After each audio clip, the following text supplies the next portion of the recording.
to wrap it up. My name is Nonkazibulo Qindi. I'm super excited to be here. We are at the end of the week. A very, very eventful week it has been. This is the channel that gives you all the updates of the news stories that trended in and around your world. Please share this episode as many times as you possibly can. Remember to like and to tell somebody else to subscribe to this awesome channel.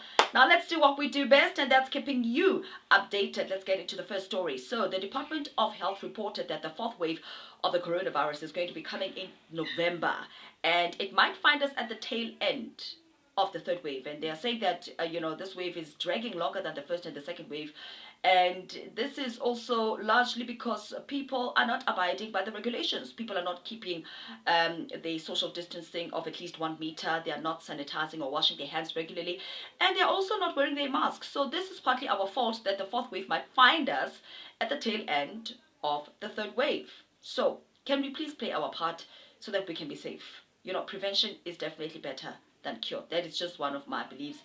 It's better safe than sorry. Give me your views on that story.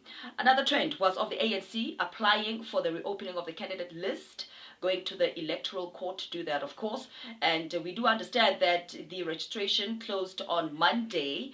However, the Deputy Secretary General of the ANC, Jesse Duarte, said that they are requesting for the reopening to last for about a day. The registration process, that is, to last for about a day. However, EFF is not having any of that. The leader, Julius Malema, was saying that already the registrations closed on Monday, and they received a report from the IEC that a couple of political parties requested for the reopening of the candidate list registration. And his point was, why is the IEC not naming these political parties? And he said it can only be the ANC. There are no political parties here. So as I'm talking to you at this moment, EFF is on the bid to oppose that request. So this is definitely a developing story that I will bring you an update on. Another trending story was of the late student, the third-year LLB student, Nosicelo Mtebeni, who passed away due to being killed by her boyfriend, who actually even mutilated her and put her body parts in suitcases. So the students of Fort Hare University, where she studied, have been enraged, and her killer, who happens to be her boyfriend, made his first appearance in court, and he denied bail or rejected bail. However, some of the students who spoke to media were saying that, so what if he denied bail? We want him to feel the same pain that our sister felt. It's not a biggie. He must be punished and feel the brunt of the law. And I couldn't agree much. My problem is, until which hashtag of gender-based violence is government going to act upon? Because there have been campaigns, there have been awareness campaigns raised, there have been whistles blown everywhere about the wrath of gender-based violence in our society. But what has been done? Until which hashtag will action be taken? That is just my question to the government, to the president of this country. Until which hashtag are you going to stop or ensure that this stops, and it stops with Nosicelo? Enough is enough. That's just my opinion. What's your opinion? Do you feel that the government is doing enough? Do you feel that the community is acting enough? They are doing enough to actually raise awareness about gender-based violence and to ensure that there are preventative measures that are put in place to ensure that this kind of behavior does not continue? I want to hear your views on that story.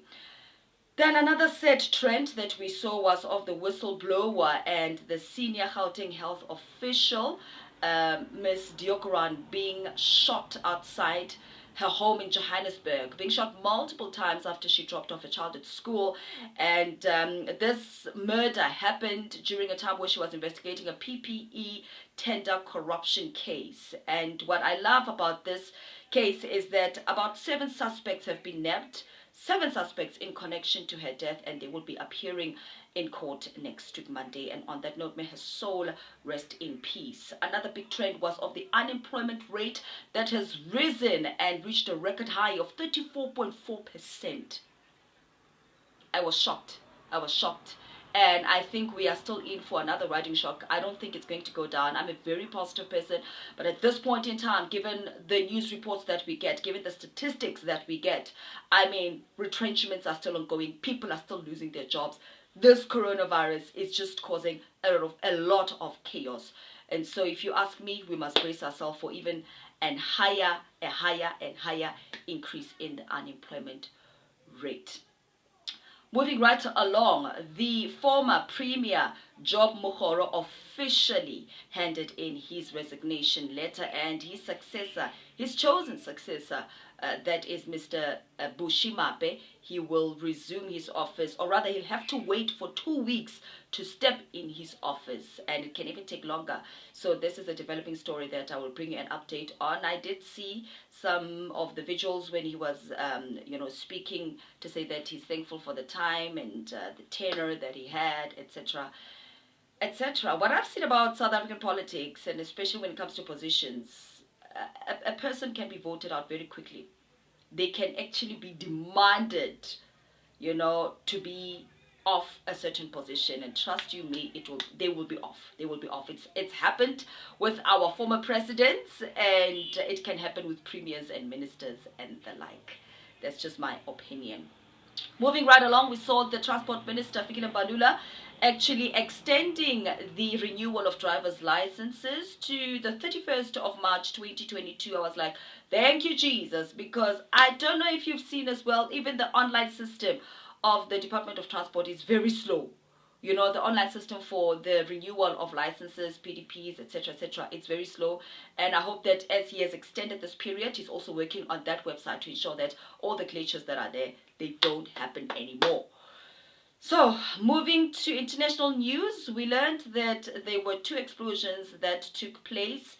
2 explosions outside Kabul airport where 110 people were killed. And the US troops have been trying to evacuate Afghanistan's that were desperate to flee Taliban. And the US President, Mr. Joe Biden, said that they are not intimidated as America. They are going to continue the evacuation process, and as it is, he has cleared his agenda to focus on the Afghanistan airport. So it's definitely a developing story that I will bring you an update on. And in your sports news, Percy Tau officially moved to the Egyptian giant team Al Ahly. And also we saw Manchester United being in talks to sign Cristiano Ronaldo from Juventus. So it's an interesting one, and I'll definitely bring an update insofar as the story of Cristiano Ronaldo is concerned. That's a wrap up of all the news stories that I had for you. Thank you so much for tuning in. Remember to like, to share, and to subscribe to this channel, and press that bell button so that you receive all the updates that we will be having for you in the coming weeks. Thank you so much. Enjoy your week. Shap shap.